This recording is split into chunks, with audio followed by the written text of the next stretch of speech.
ये ब्रह्मांड जिसमें कई जीव समाये है, इसकी निर्मिति कैसे हुई, इस विषय पर कई मान्यताएं हैं। परंतु मानते हैं कि इसका निर्माण ब्रह्मा देव ने किया था और इसमें रहने वाले जीवों की रक्षा भगवान विष्णु करते हैं। कहा जाता है कि ब्रह्मांड कभी भी समाप्त न होने वाला है, परंतु इस ब्रह्मांड का विनाश करने की क्षमता जो रखते हैं वो है त्रिमूर्तियों में से एक कैलाश पर्वत पर निवास करने वाले भगवान शिव। भगवान शिव को हिंदू धर्म के मुख्य देवताओं में से एक माना जाता है। ऐसा कहते हैं कि सृष्टि का निर्माण होने के पहले से ही भगवान शिव का अस्तित्व है। हम सभी शिवलिंग की पूजा करते हैं। माना जाता है कि शिवलिंग ब्रह्मांड की रचना और स्थिरता को दर्शाता है। क्रोध तो मूलतः उनके स्वभाव में से एक है, परंतु अपने भक्तों की मदद तथा संसार की रक्षा करने के लिए वो हमेशा तत्पर रहते हैं। कहते हैं कि कुरुक्षेत्र में अर्जुन ने पाशुपतास्त्र नामक जिस शस्त्र का उपयोग किया था वो उन्हें भगवान शिव ने ही दिया था। भगवान शिव को शंकर, महादेव, महेश, रुद्र, नीलकंठ जैसे अन्य नामों से भी पूजा जाता है। उनके नीलकंठ नाम से जुड़ी एक कथा भी प्रचलित है। आइए सुनते हैं इस कथा को।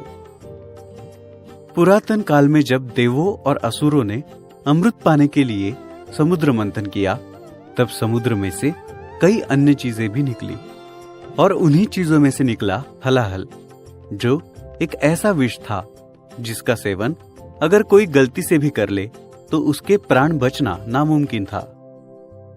हलाहल से देवों और असुरों दोनों को खतरा था, इसलिए भगवान शिव ने पूरे विष को पी लिया, जिसके अतिरिक्त प्रभाव के कारण उनका कंठ नीले रंग का हो गया और इसी वजह से उन्हें नीलकंठ के नाम से जाना जाता है।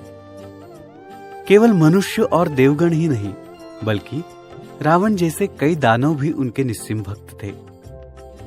उनके भोले स्वभाव का फायदा उठाकर कई दानवों ने उनसे वरदान पाकर हाहाकार मचाने की कोशिश की और इस कारण उन्हें भोलेनाथ भी कहते हैं।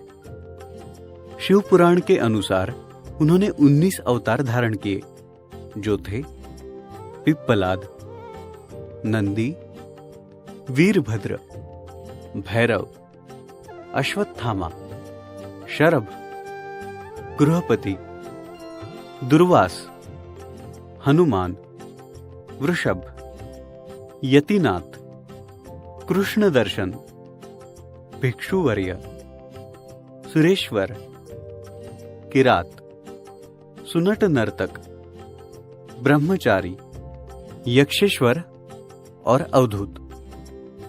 मां गंगा का पृथ्वी पर आने का मार्ग भी भगवान शिव से जुड़ा है, जिससे जुड़ी एक कथा भी प्रचलित है।